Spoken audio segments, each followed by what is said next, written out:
मां महामाया माई की, मां महामाया माई की, हमर बहिनी भाई दद्दा और जम्मू संगवारी मल्ला मोर जय जोहार। भाजपा ने जब मुझे प्रधानमंत्री पद का उम्मीदवार बनाया था, तब अंबिकापुर में ही आपने लाल किला बनाया था।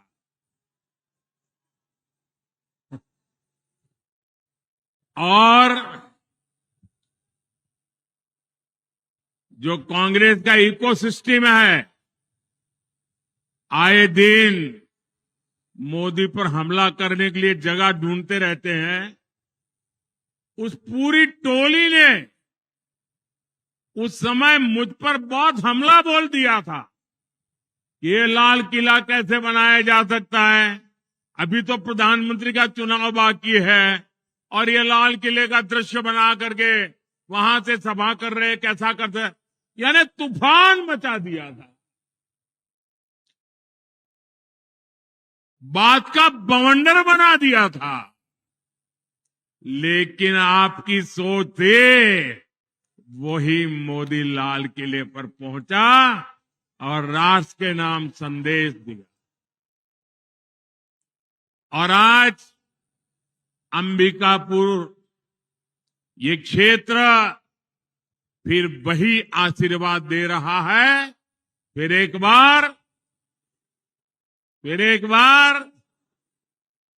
बार साथियों, कुछ महीने पहले मैंने आपसे छत्तीसगढ़ से कांग्रेस का भ्रष्टाचारी पंजा हटाने के लिए आशीर्वाद मांगा था। आपने मेरी बात का मान रखा और इस भ्रष्टाचारी पंजे को साफ कर दिया। और आज देखिए, आप सबके आशीर्वाद से सरगुजा की संतान, आदिवासी समाज की संतान आज छत्तीसगढ़ का मुख्यमंत्री के रूप में छत्तीसगढ़ के सपनों को साकार कर रहा है।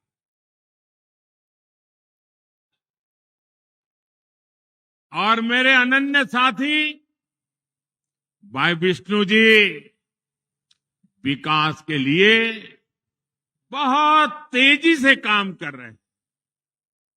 आप देखिए, अभी कोई ज्यादा समय नहीं हुआ है, बहुत कम समय हुआ है, लेकिन इन्होंने इतने कम समय में रॉकेट की गति से सरकार चलाई है। धान किसानों को दी गारंटी, पूरी कर दी। अब तेंदुपत्ता संग्राहकों को भी ज्यादा पैसा मिल रहा है। तेंदुपत्ता खरीद भी तेजी से हो रही है। यहाँ की माताओं बहनों को महतारी वंदन योजना से भी लाभ हुआ है। छत्तीसगढ़ में जिस तरह कांग्रेस के घोटालेबाजों पर एक्शन हो रहा है, ये पूरा देश देख रहा है। साथियों, मैं आज आपसे विकसित भारत, विकसित छत्तीसगढ़ के लिए आशीर्वाद मांगने के लिए आया।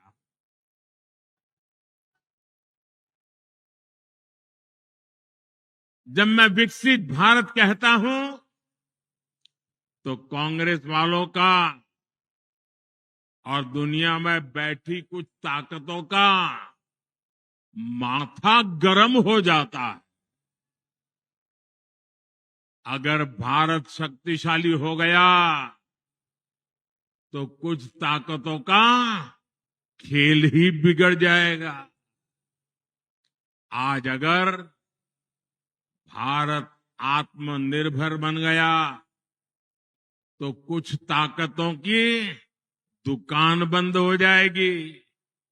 इसलिए वो भारत में कांग्रेस और इंडी गठबंधन की कमजोर सरकार चाहते हैं। ऐसी कांग्रेस सरकार जो आपस में लड़ती रहे, जो घोटाले करती रहे। साथियों, कांग्रेस का इतिहास सत्ता के लालच में देश को तबाह करने का रहा। देश में आतंकवाद फैला, किसके कारण फैला? किसके कारण फैला? किसके कारण फैला? किसके कारण फैला? देश में नक्सलवाद बढ़ा, किसके कारण बढ़ा? किसके कारण बढ़ा? साथियों, कांग्रेस का कुशासन और लापरवाही यही कारण है कि देश बर्बाद होता गया। आज भाजपा सरकार आतंकवाद और नक्सलवाद के विरुद्ध कड़ी कार्रवाई कर रही है, लेकिन कांग्रेस क्या कर रही है? कांग्रेस हिंसा फैलाने वालों का समर्थन कर रही है। इतना ही नहीं, जो लोग निर्दोषों को मारते हैं, लोगों का जीना हराम कर देते हैं, पुलिस पे हमला करते हैं, सुरक्षा बलों पर हमला करते हैं, अगर वो मारे जाएं तो एक कांग्रेस वाले उनको शहीद कहते हैं। जब आप ऐसे लोगों को शहीद कहते हो ना, तो इस देश के शहीदों का, वीरों का अपमान करते हो। इसी कांग्रेस की सबसे बड़ी नेता आतंकवादियों के मारे जाने पर आंसू बहाती है। ऐसी ही करतूतों के कारण कांग्रेस देश का भरोसा खो चुकी है। भाइयों और बहनों, आज जब मैं सरगुजा आया हूं तो कांग्रेस की मुस्लिम लीगी सोच को देश के सामने रखना चाहता हूं। और जब उनका मैनिफेस्टो आया, उसी दिन मैंने कह दिया था, आज नहीं कह रहा हूं, उसी दिन कहा था कि कांग्रेस का मैनिफेस्टो पर मुस्लिम लीग की छाप है।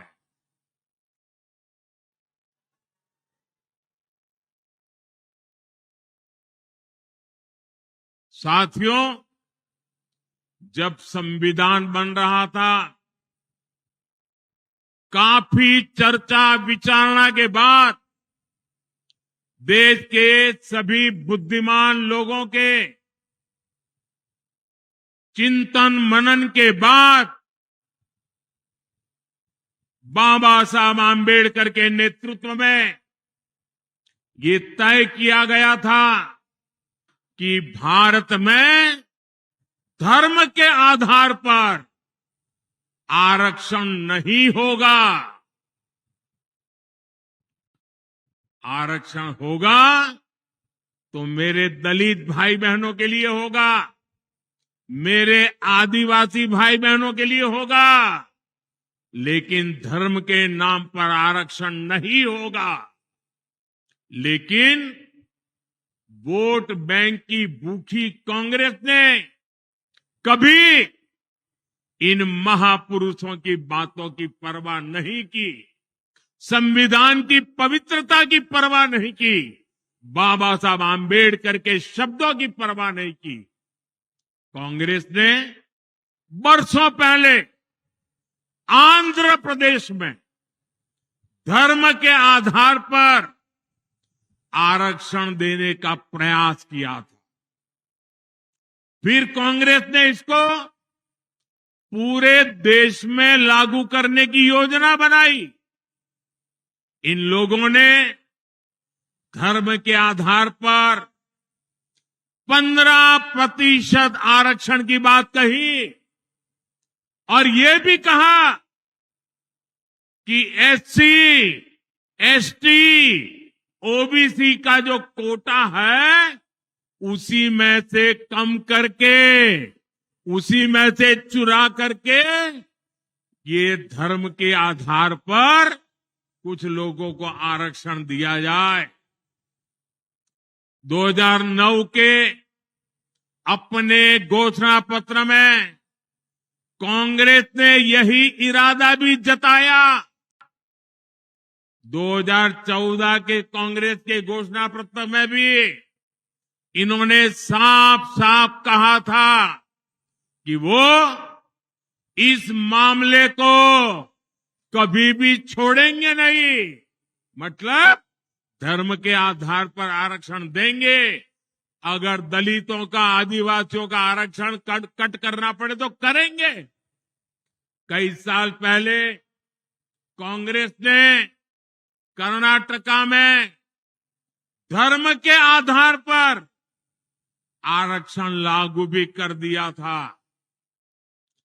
जब वहां बीजेपी सरकार आई तो हमने संविधान के विरुद्ध, बाबा साहब आम्बेडकर की भावना के विरुद्ध कांग्रेस ने जो निर्णय किया था उसको उखाड़ करके फेंक दिया और दलितों को, आदिवासियों को, पिछड़ों को उनका अधिकार वापस दिया। लेकिन कर्नाटक की कांग्रेस सरकार, उसने और एक पाप किया। मुस्लिम समुदाय में जितनी भी जातियां हैं सबको उन्होंने ओबीसी कोटा में डाल दिया और ओबीसी बना दिया। यानी जो हमारे देश के ओबीसी समाज को लाभ मिलता था उसका बड़ा हिस्सा कट गया और वो भी वहां चला गया। यानी कांग्रेस ने सामाजिक न्याय का अपमान किया, सामाजिक न्याय की हत्या की। कांग्रेस ने भारत के सेक्युलरिज्म की हत्या की। कर्नाटका अपना यही मॉडल, ये कांग्रेस पूरे एससी, एसटी, ओबीसी का हक अपने वोट बैंक को देना चाहती है। भाई और बहनों, ये सिर्फ आपके आरक्षण को ही लूटना नहीं चाहते, उनके तो और बहुत कारनामे हैं। और इसलिए मेरे आदिवासी भाई बहनों को कहना चाहता हूं, मेरे दलित भाई बहनों को कहना चाहता हूं, मैं ओबीसी के भाई बहनों को कहना चाहता हूं, ये कांग्रेस के इरादे नेक नहीं है, संविधान के अनुरूप नहीं है, सामाजिक न्याय के अनुरूप नहीं है, भारत की बिन सांप्रदायिकता के अनुरूप नहीं है। अगर आपके आरक्षण की कोई रक्षा कर सकता है तो सिर्फ और सिर्फ भारतीय जनता पार्टी कर सकती है। और इसलिए आप भारतीय जनता पार्टी को भारी समर्थन दीजिए ताकि कांग्रेस की एक न चले, किसी राज्य में भी वो कोई हरकत न कर सके। इतनी ताकत आप मुझे दीजिए ताकि मैं आपकी रक्षा कर सकूं। साथियों, कांग्रेस की नजर सिर्फ आपके आरक्षण पर ही ऐसा नहीं है। कांग्रेस की नजर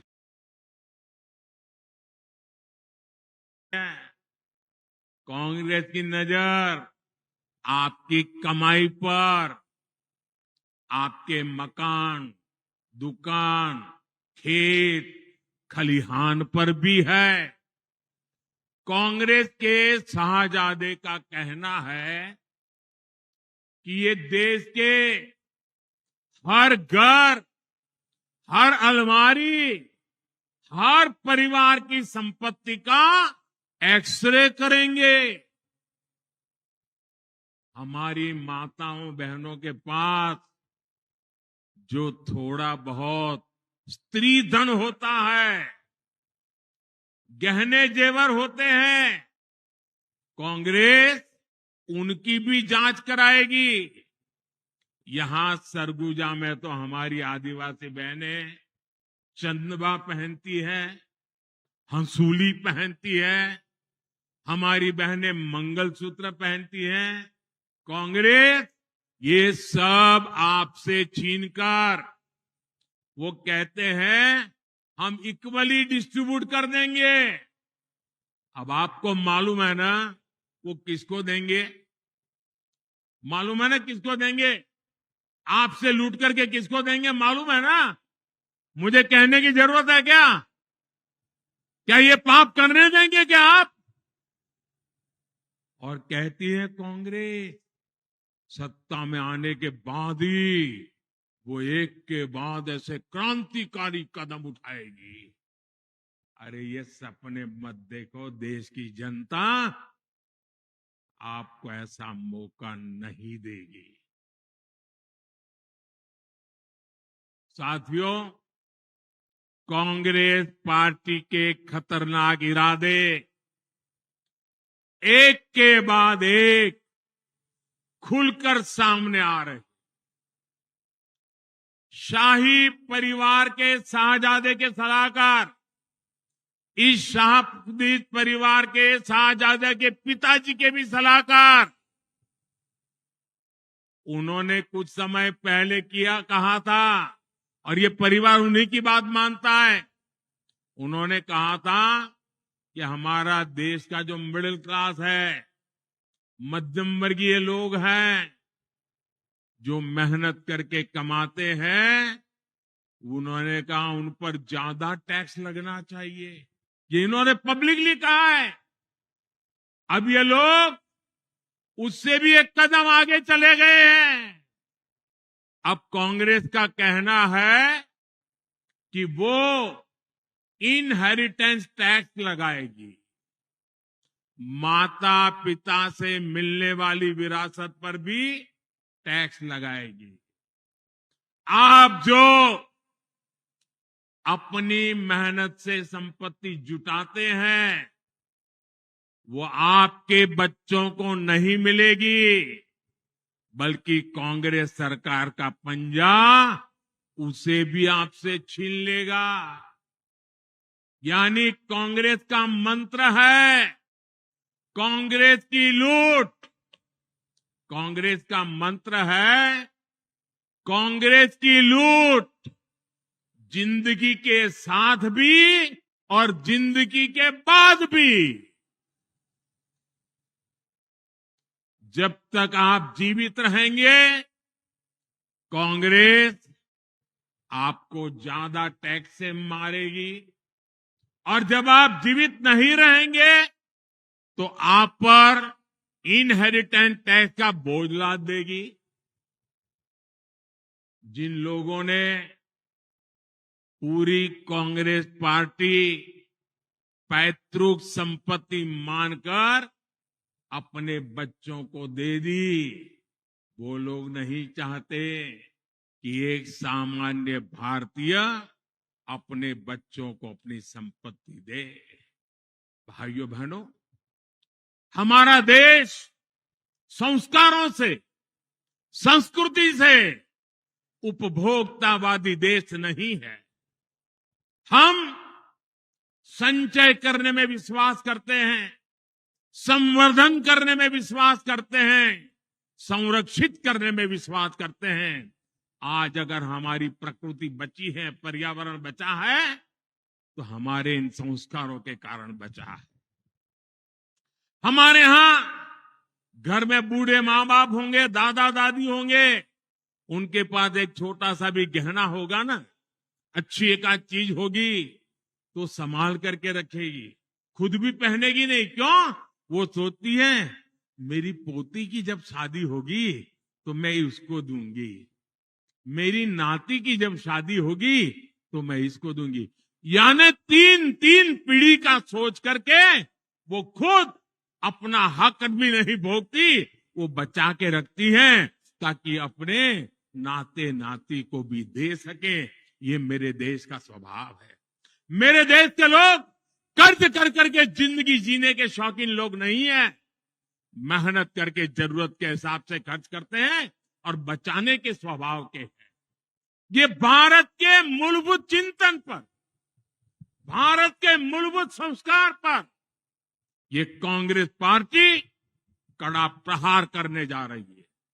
और उन्होंने कल ये बयान क्यों दिया है, इसका कारण है, एक तो ये सोच उनकी बहुत पुरानी है। आप पुरानी चीजें खोजोगे ना, और ये जो लोग फैक्ट चेक वाले जो है ना, मोदी की बाल की खाल उधेड़ने में लगे रहते हैं, जरा कांग्रेस की हर चीज देखिए, आपको हर चीज में ये बू आएगी।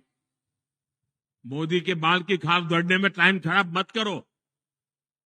लेकिन मैं कहना चाहता हूं, ये कल तूफान इनके यहां क्यों मच गया, जब मैंने कहा कि अर्बन नक्सल, शहरी माओवादियों ने कांग्रेस पर कब्जा कर लिया है। तो उनको लगा कि कुछ अमेरिका को खुश करने के लिए भी कहना चाहिए। ये मोदी ने इतना बड़ा आरोप लगाया, तो बैलेंस करने के लिए वो उधर की तरफ मुड़ने का नाटक कर रहे हैं। लेकिन वो आपकी संपत्ति को लूटना चाहते हैं, आपके संतानों का हक आधी लूट लेना चाहते हैं। क्या आपको ये मंजूर है? ये आपको मंजूर है? जरा पूरी ताकत से बताइए, उनका कान पे सुनाई दे। ये मंजूर है? देश से चलने देगा? आपको लूटने देगा? आपके बच्चों की संपत्ति लूटने देगा? साथियों, जितने साल देश में कांग्रेस की सरकार रही, आपका हक का पैसा लूटा जाता रहा। लेकिन भाजपा सरकार आने के बाद अब आपके हक का पैसा आप लोगों पर खर्च हो रहा। इस पैसे से छत्तीसगढ़ के करीब 13 लाख परिवारों को पक्के घर मिले। इसी पैसे से यहां लाखों परिवारों को मुफ्त राशन मिल रहा। इसी पैसे से 5 लाख रुपए तक का मुफ्त इलाज मिल रहा। मोदी ने ये भी गारंटी दी है कि 4 जून के बाद छत्तीसगढ़ के हर परिवार में जो बुजुर्ग माता पिता है, जिनकी आयु 70 साल हो गई है, अब उनको मैं कहना चाहता हूं, आज अगर आप बीमार होते हैं तो आपके बेटे को खर्च करना पड़ता है, आपकी बेटी को खर्च करना पड़ता है। अगर 70 साल की उम्र हो गई है और आप बेटे पर बोझ नहीं बनना चाहते, तो ये मोदी आपका बेटा है। आपका इलाज मोदी करेगा, आपके इलाज का खर्च मोदी करेगा। सरगुजा के ही करीब 1 लाख किसानों के बैंक खाते में किसान निधि के 225 करोड़ रुपए जमा हो चुके हैं, और ये आगे भी होते रहेंगे। साथियों, यहां सरगुजा में करीब 400 बसाहट ऐसी हैं जहां पहाड़ी कोरवा परिवार रहते हैं। पंडो, माझी, मजवार जैसी अनेक अति पिछड़ी जनजातियां यहां रहती है। छत्तीसगढ़ और दूसरे राज्यों में भी रहती है। हमने पहली बार ऐसी सभी जनजातियों के लिए 24,000 करोड़ रुपए की पीएम जनमन योजना भी बनाई है। इस योजना के तहत पक्के घर, बिजली, पानी, शिक्षा, स्वास्थ्य, कौशल विकास, ऐसी सुविधाएं पिछड़ी जनजातियों के गांव तक पहुंचेगी। साथियों, 10 वर्षों में भांति भांति की चुनौतियों के बावजूद यहां रेल, सड़क, अस्पताल, मोबाइल टावर, ऐसे अनेक काम हुए हैं। यहां एयरपोर्ट की बरसों पुरानी मांग पूरी की गई है। आपने देखा है, अंबिकापुर से दिल्ली के ट्रेन चली तो कितनी सुविधा हुई है। साथियों, 10 साल में गरीब कल्याण, आदिवासी कल्याण के लिए हमने इतना कुछ किया। लेकिन ये तो सिर्फ ट्रेलर है, ट्रेलर। आने वाले 5 साल में बहुत कुछ करना है। सरगुजा तो स्वर्ग जा, यानी स्वर्ग की बेटी है। यहां प्राकृतिक सौंदर्य भी है, कला संस्कृति भी है, बड़े मंदिर भी है। हमें इस क्षेत्र को बहुत आगे लेकर जाना है और इसलिए आपको हर बूथ पर कमल खिलाना है। साथियों, 24 के इस चुनाव में आपका ये सेवक नरेंद्र मोदी को आपका आशीर्वाद चाहिए। मैं आपसे आशीर्वाद मांगने आया। आपको केवल एक सांसद ही नहीं चुनना, बल्कि देश का उज्जवल भविष्य चुनना है। अपने आने वाली पीढ़ियों का भविष्य चुनना है। इसलिए राष्ट्र निर्माण का ये मौका बिल्कुल न गंवाएं।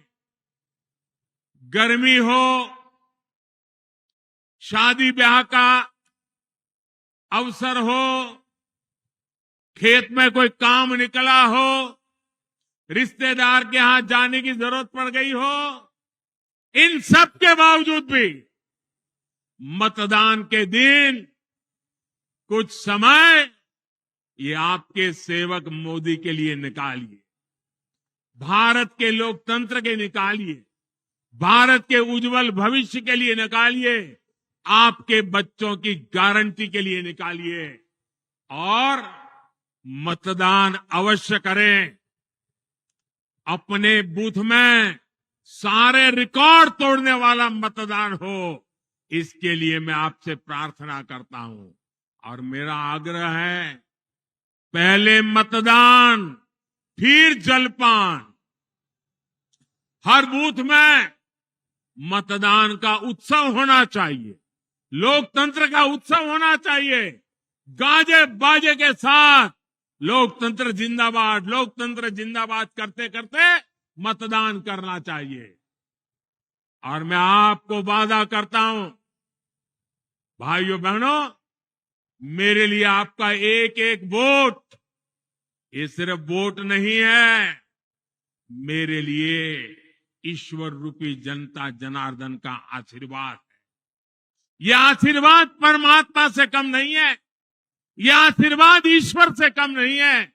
इसलिए भारतीय जनता पार्टी को दिया आपका एक एक वोट, कमल के फूल को दिया हुआ आपका एक एक वोट विकसित भारत बनाएगा और ये मोदी की गारंटी है।